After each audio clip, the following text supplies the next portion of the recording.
ஆண்டவர் சொல்லுகிறார். இந்த நாள்ல நமக்கு சொல்லுகிற ஒரு நல்ல வார்த்தை, நீங்கள் அனலாயிருங்கள். என்னிடத்துல பெற்றுக்கொண்ட அபிஷேகத்துல அனலாயிருங்கள். இந்த அனல் என்றால் 2 விதமான அனல் உண்டு.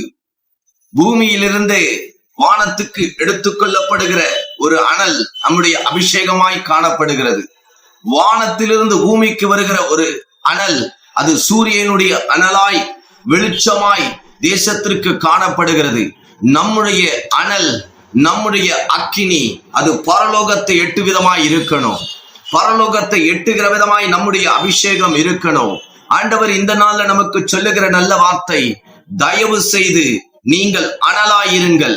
நீங்கள் அனலாய் இருந்தால் பிசாசு உங்களிடத்திலிருந்து ஓடி போவான். நன்றி தகப்பனே, இந்த நாள்ல நீர் கொடுத்த இந்த நல்ல வார்த்தைகளுக்காக ஸ்தோத்திரம். நாங்கள் ஒருவேளை அனலும் இல்லாமல் குளிரும் இல்லாமல் ஒருவேளை வெதுவெதுப்பான 2 நிலையில காணப்படுகிற ஒரு அனுபவத்துல வாழ்ந்து கொண்டிருந்தால் எங்களை இந்த தயவு கூர்ந்து மன்னித்து எங்களை அபிஷேகத்தினால நிரப்போ, உம்முடைய வல்லமையினால நிரப்போ, உம்முடைய மகிமையினால என்னை நிரப்போ.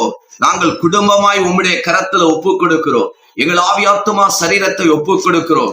நாங்கள் அனலாய் இருக்கும்படி அபிஷேகத்துல நிரப்பப்பட்டு உம்முடைய வார்த்தையை பிடித்து கொண்டு இனி எப்பொழுதும் நாங்கள் அனலாய் இருக்கிறவர்களாய் எழும்பி பிரகாசிக்க எங்களுக்கு ஆண்டவரே உம்முடைய அக்கினி இந்த வேளையில ஊற்றப்படட்டும்.